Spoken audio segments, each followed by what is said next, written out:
I'm sorry, something happened. So, but back in the days, in order for any of these people to help you, you had to show that you were trying to or getting better, because otherwise they would stop helping you. So if you were doing drugs, you have to show, in order for the help to keep coming, that you were better than yourself, and you were putting drugs away, and you were, and if let's say if some hardship happened and you lose your job and anything like that, there were people there that were very happy to help you. But you need to show that you were trying to get the job, and you were trying to get back in the horse again.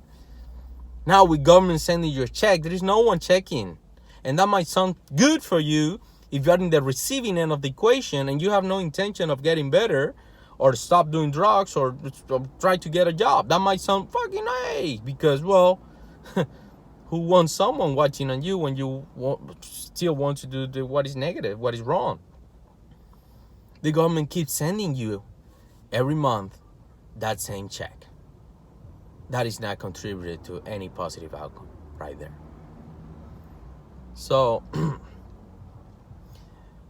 that's why the welfare state have altered in such a massive way the interactions, not only between men and women, but between human beings in general. Because, well, now that you have the welfare state, you don't need to put as much time in making friends or keeping in touch with family, not even being part of church, which is I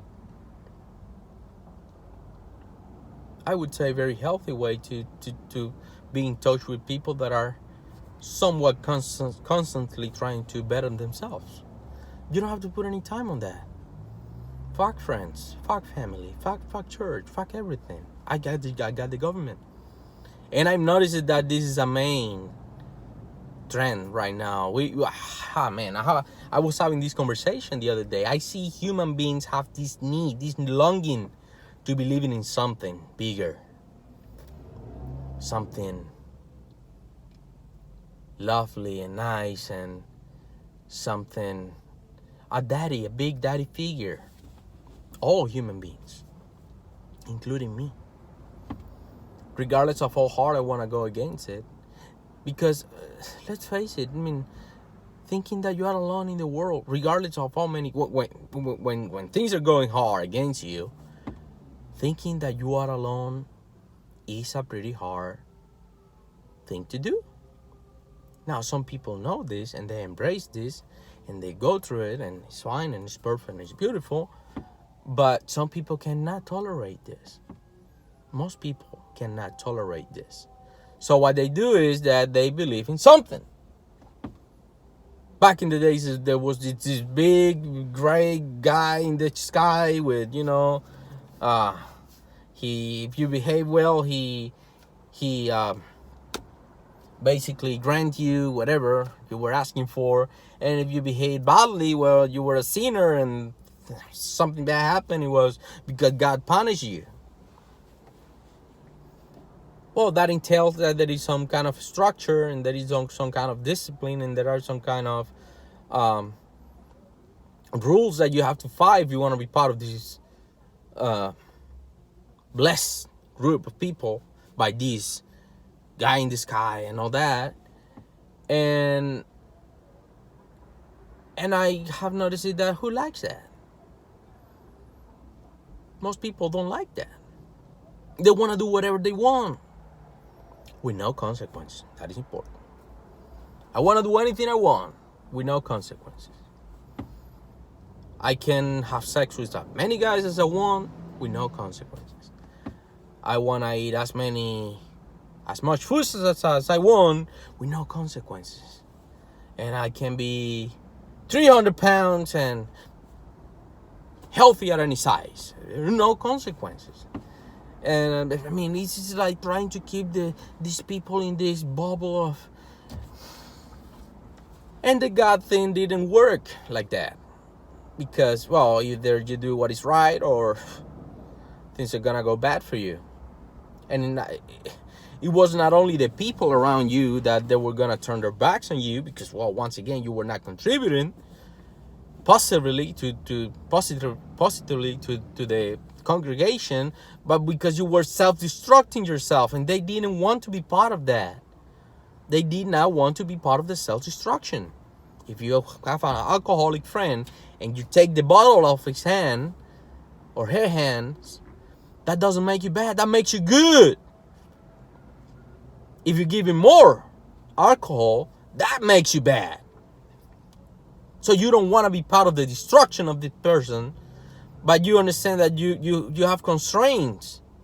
And the constraints is that you cannot force your will into this person. This person have to understand. And what the only thing that you could do most of the time is just walk away. I'm not going to be part of this. And that's why the shunning and the this and the that, some people don't like it. So they start replacing the God, this big, nice figure that if you behave, rewards you. They start replacing this figure with another figure that regardless of how you behave, it always rewards you. And that figure is your big daddy, the state, or the government. How crazy is that? Oh, let's not believe in God anymore because, well, God has rules. But the big daddy government is always there, regardless of what you do. He always sends you a check. Not good. You don't have to rely on friends. You don't have to rely on family. You don't have to rely on church because you got the government. And let me tell you something. This government thing is a fantasy. A very sad, very destructive fantasy because the government have no money. The government does not produce or produce very little money. Not enough to maintain any of the these programs that we have trying to keep people in permanent infanthood, let's call it. So the government only can tax you to death, which is a disincentive because then the only ones that you're going to tax are the ones that are producing anything in order to keep the people that are doing nothing alive. And that is bad because eventually there are less producers than people taking, and then if it's like you have to get up in the morning every day and you have to go to work and you have to put up with the boss and you have to be productive and then you have to come back and then you have to do things, and I mean your life is very moved. But there is this neighbor right across the street that you see that he doesn't work, that you see that he has a pool and he gets up in the morning and he goes to the pool and he does this and he does that and he have a nicer car than yours, and you say, well, what are you doing, my man? Man, I'm choosing welfare. I get help for this and I get food stamps and I get some kind of government sponsored housing program, and I got this and I got that and blah blah blah blah blah blah. Well, eventually you're gonna say, fuck everything, I'm gonna go like that guy too. So who wouldn't? I mean, evolution wise, organisms, any organism, it doesn't matter if it is a cell or it is the most complex thing out there, which could be us, by the way. Evolution wise, you are designed, I'm sorry, in the event that is you believe in God. If you don't believe in God, then you have evolved to spend the least amount of resources or the least amount of energy to get the most amount of resources. That's how evolutionary you have been, for obvious reasons. You don't want to die. You don't want to spend more energy trying to get less, because that will kill you like quick. Not good. You want to spend the least amount of energy trying to get the most amount of resources. So out of a sudden we have this crazy system in which you can spend zero energy and getting a lot of resources, regardless if you're a man or a woman. Unfortunately, these systems are disproportionately used by women, because once again, kind of hard to work when you're carrying a baby. And then there is the incentive: kick the man out of the house and I will provide for you. I will I have all these programs and all this money and all this and all this, and you can do anything you want, and you don't have to clean, and you don't have to iron, and you don't have to cook, and you don't have to put up with the farts, and no, none of that. And the check is there every month. How could you resist that? Imagine if you were a woman and I come out to you with that deal. It would be hard for me to resist that, I guess. Kind of hard. Just a sweet deal. It's all of the goods with zero of the bills. At least not for me, as the receiver of all these goods. Someone else is paying for that. So governments only can tax you to death, or, which is bad incentives. Eventually you will stop paying taxes, and that is another one down to collect from, and one more to provide for. No good.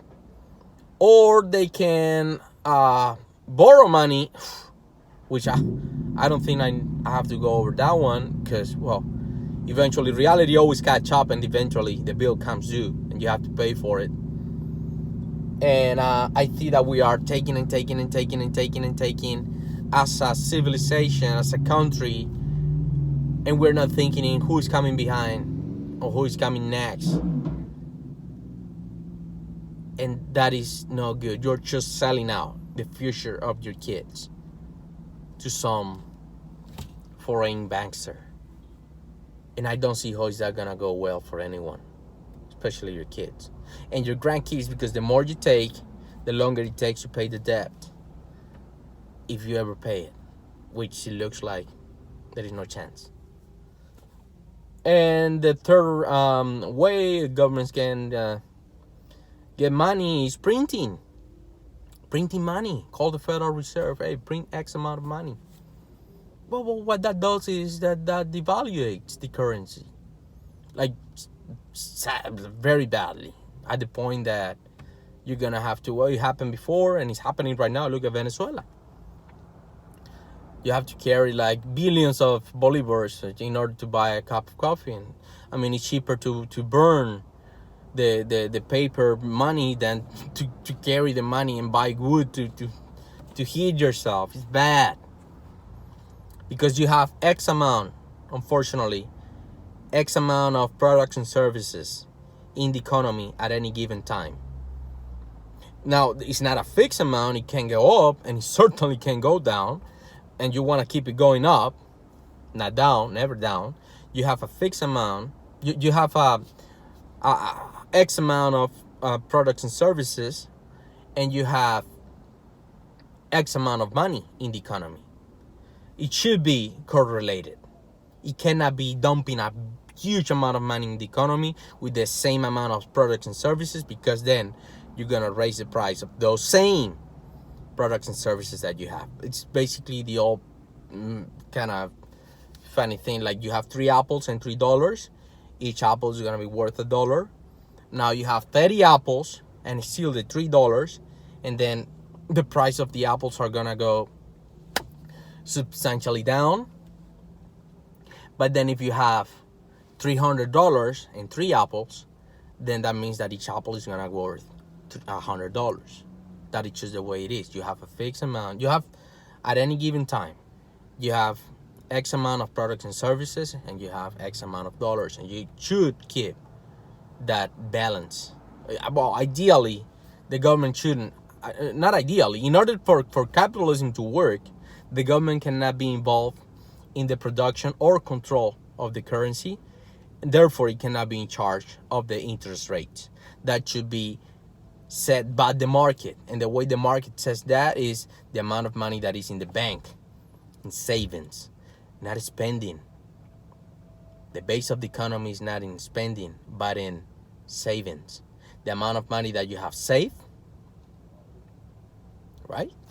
The amount of money that you have in the bank determines the interest rates that you're gonna lend that money. If you have a lot of money in savings, not you as a person, but as a country, that means that there is way more money available to spend and therefore the interest rates are lower because there is a lot of money there to lend to entrepreneurs or house owners or whatever it is. Now, when people start spending that money, then there is less money available to lend in. And that means that the money that is left is precious because it's little. So the interest rates automatically go up. That is how it should be controlled. That is how free market works. Not government dictating.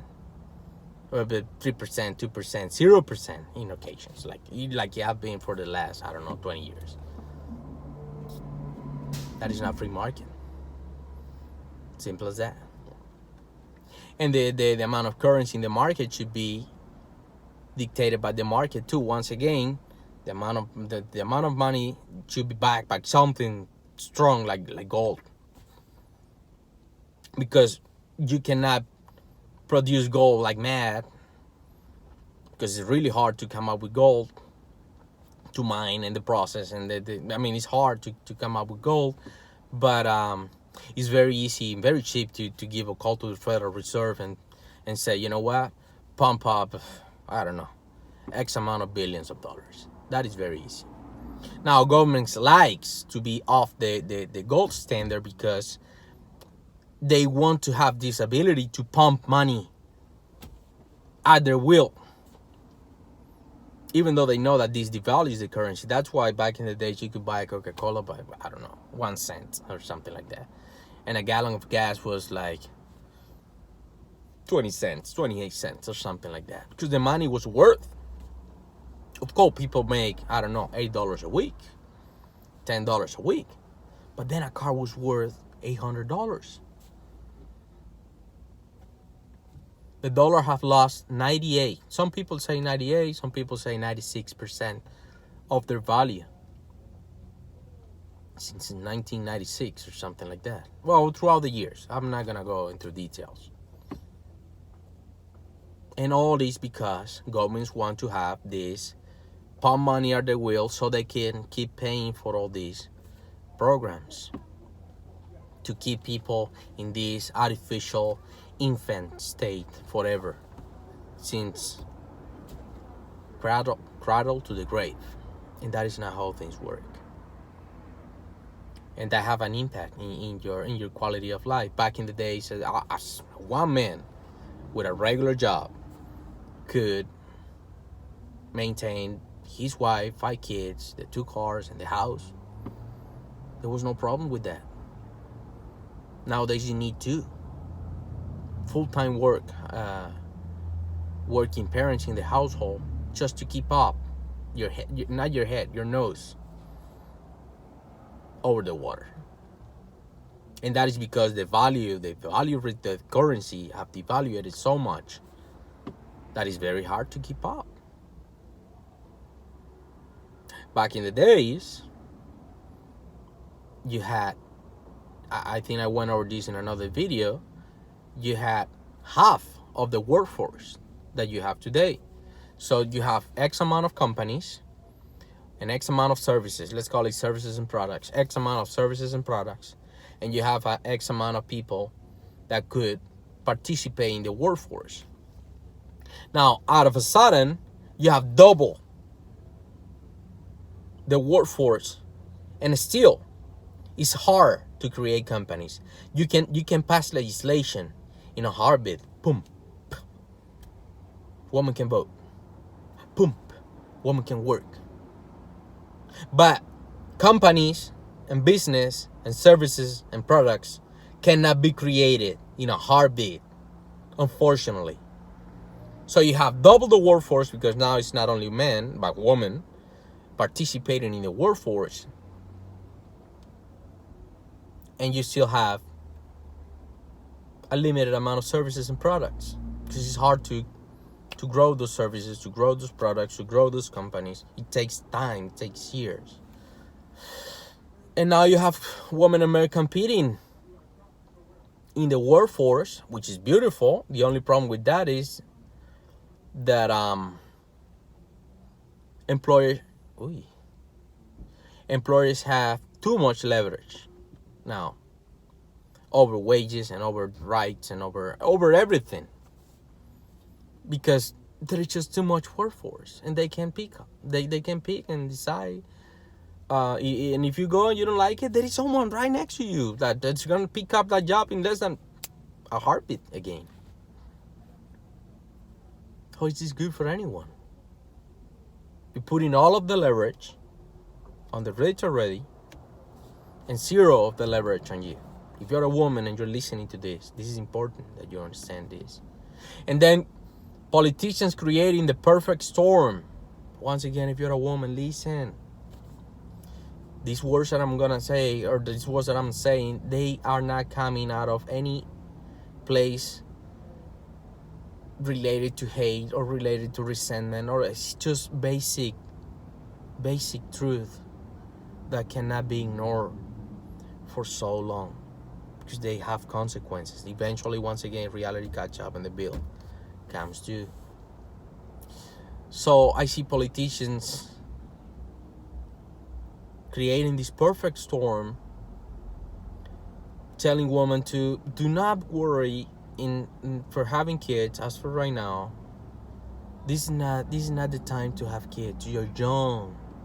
You should be bettering yourself, and you should be getting careers, and you should be getting degrees, and you should be, well, if you're a woman, you have a very, very narrow span for reproduction.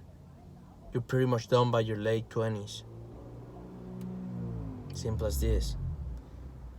So it's not that you should not get careers or you should not get jobs, which, remember what I said in the last video, the more you get women in one field, you need more people in that field, because men tend to work more when the wife get pregnant, and wife tend to work less. So you need more people to kind of compensate for that less working. So once again, if you're gonna prioritize, you should think to come up with a solution so you can have a family and have several kids, and then go and do your career. But that is gonna be hard then, because you're gonna be a mother, and then what is the point in going into a career? Just think of this: you're gonna spend several years of your life and several thousands of dollars going into a career, and then when you finish that career, you're gonna have this feeling, because there is this thing that baby rabies. I wish you could, if you're a woman, talk to older women. It makes you extremely miserable to be in your 30s and not being able to find a decent human being you can procreate with, and there is no solution for you already, because you run out of time. You run out of time. You could go to a sperm bank and you could do something, but what is the life of that kid? You're gonna go several years and several $1,000s in debt. You're gonna get a career. You're gonna finish that career, and then you're gonna have a family. You're gonna have the desire to having a family. Well, let me tell you something. Number one, the early bird gets the worm. All the men are taken already. All the quality men are taken already. What is left is not very good. And number two, what is the point in going into a career for several years and spending several thousands of dollars, and then after you're gonna have a kid, and then you're gonna be a mother, and there is a chance that you're not gonna come back?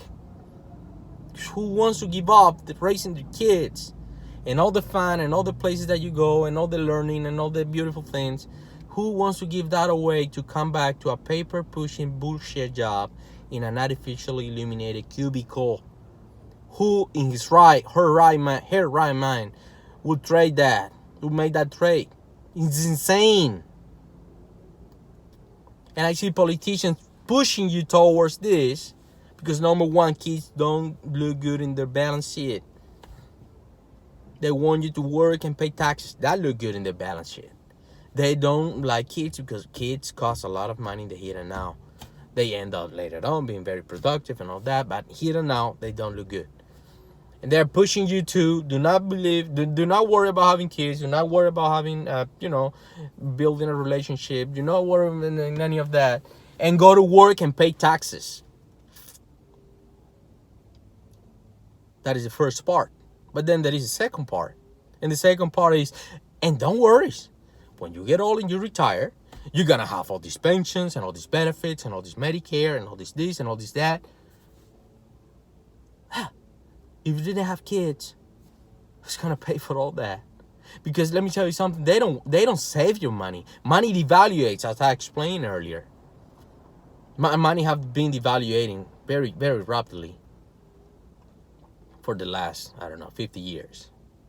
Because once again, politicians want to call the Federal Reserve and print all these kind of monies to keep paying for all these unsustainable services that we're offering right now as a society. Because you have no kids. If you have no kids, they have to print money to satisfy their compromises or their entitlements. They have to print money. There is no one working there that they can collect taxes from. And I mean, it is bad already the way it is, and women are fighting for this. And now some other politician, very bright, they say, well, if women are not going to have kids, and we're going to start importing people from other places, and they will pick up the tab. Well, guess what? Those people, they don't believe in the same things you believe. They don't integrate. They don't cooperate, and they end up disproportionately in government programs and then in government handouts, depending on government handouts.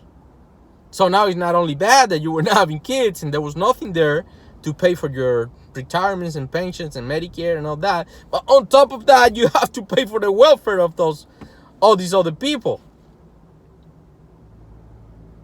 that are, by the way, very patriarchal, very intolerant, and they don't assimilate very well because, the cultures are kind of incompatible.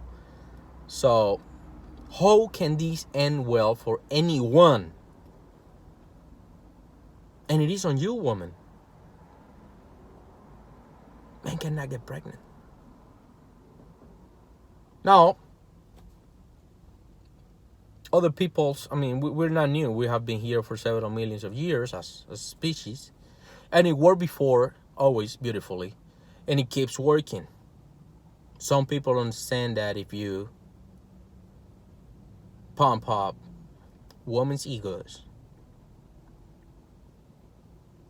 and you make them wait long enough that their wombs pretty much dry, then you diminish the tribe. And eventually the tribe is very easily to overtake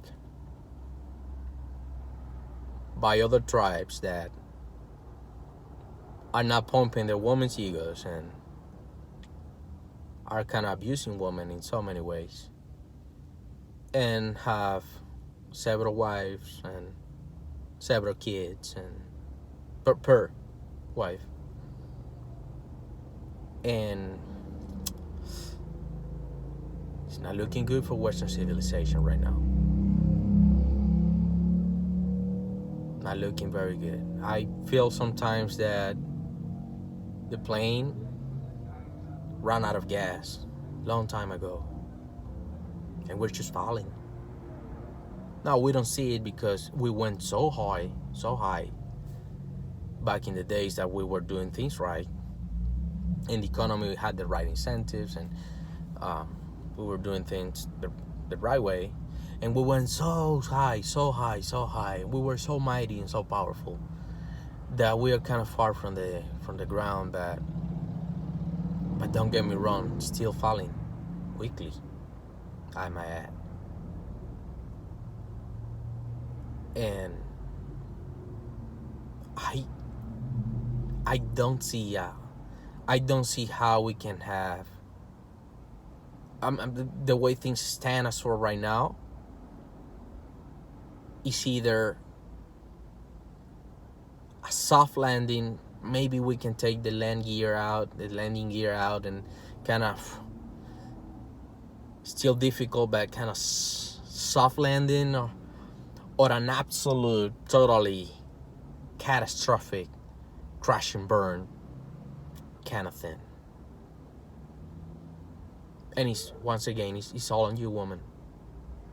It's all on you because we cannot force you. We cannot get pregnant.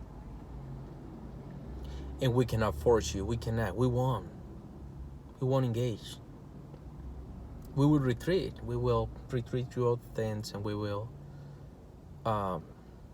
just walk away from the whole thing. But in general, there are men that are, well, they get violent, which is bad. Never engage on that. But most men, they just will retreat and just not participate in this nothing to gain for man game and everything to lose, because the family court system is not fun, and paying child support and alimony, it's like cutting your balls, because what woman would date you, will want to date you once all your resources are dedicated to another woman? And I mean, it's pretty much cutting your balls. It's not fair. Then women have all of the goods gain and none of the bills. What man in his right mind would ever engage in this kind of craziness? There are some still, but you can see the birth rate is plummeting, and the marriage rate is non-existent. So we have to have these conversations, and we have to openly talk about all this, and try to find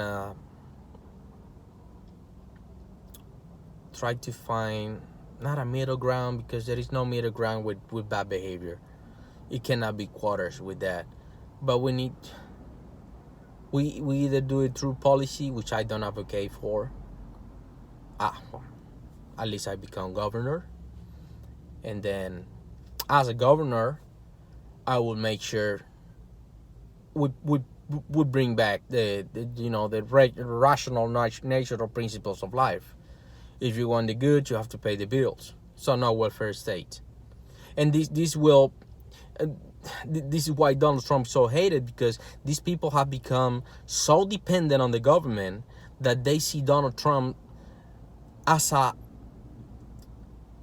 a life-threatening phenomenon, because he's threatening to take away their only way to survival, in a way. Who will vote for someone? How can you vote objectively if you are dependent on the very same thing that you're supposed to be voting against? How can you vote for less taxes and less government when you are fully dependent on more taxes and more government? And you don't work, of course. Or you make very little money. You don't get to pay taxes. Can you vote objectively? You cannot. There is this trend that men tend to vote for freedom and women tend to vote for security.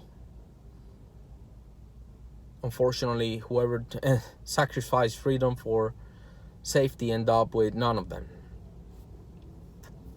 And the government knows this. That's why they're pushing women so hard to get away from men, because once they get away from men, then government takes on that role of being the good provider that you don't have to put up with, because once again, government is not a person and it's not there.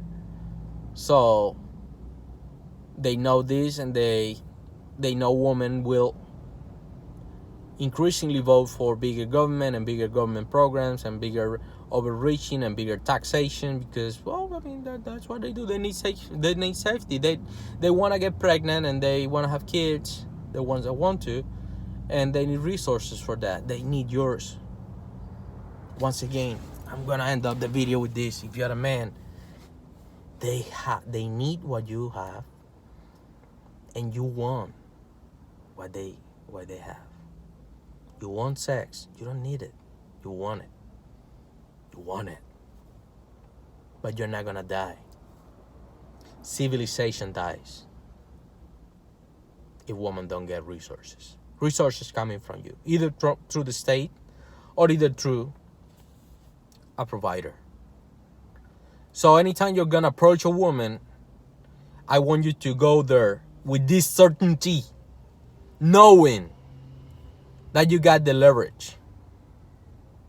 You got the upper hand in the negotiation.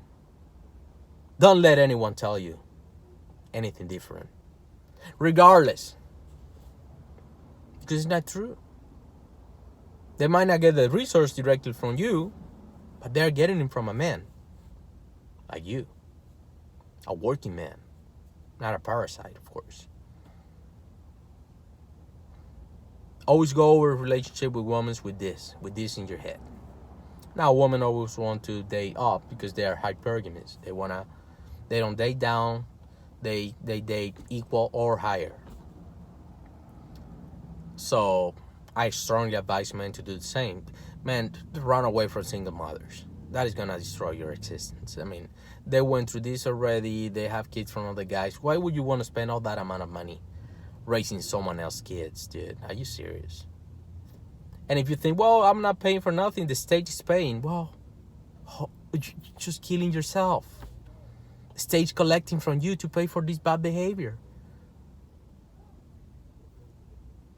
What are you doing? So, stay away from single mothers.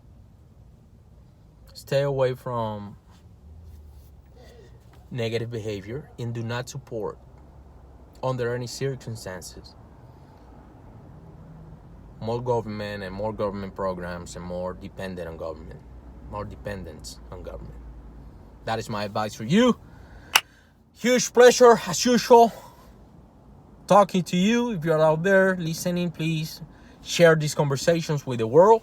If you can share the channel, if you can hit that subscribe button and hit the bell too, it's not gonna hurt for sure. Any questions, please feel free to comment in the comment section if you feel like it. I promise you I will read your question and I will provide an answer if I have it, and if I don't, I will do some research and I will provide the answers back again. And if you're one of those crazy women with cats and dildos and antidepressants, please feel free to leave your comment. Bye bye.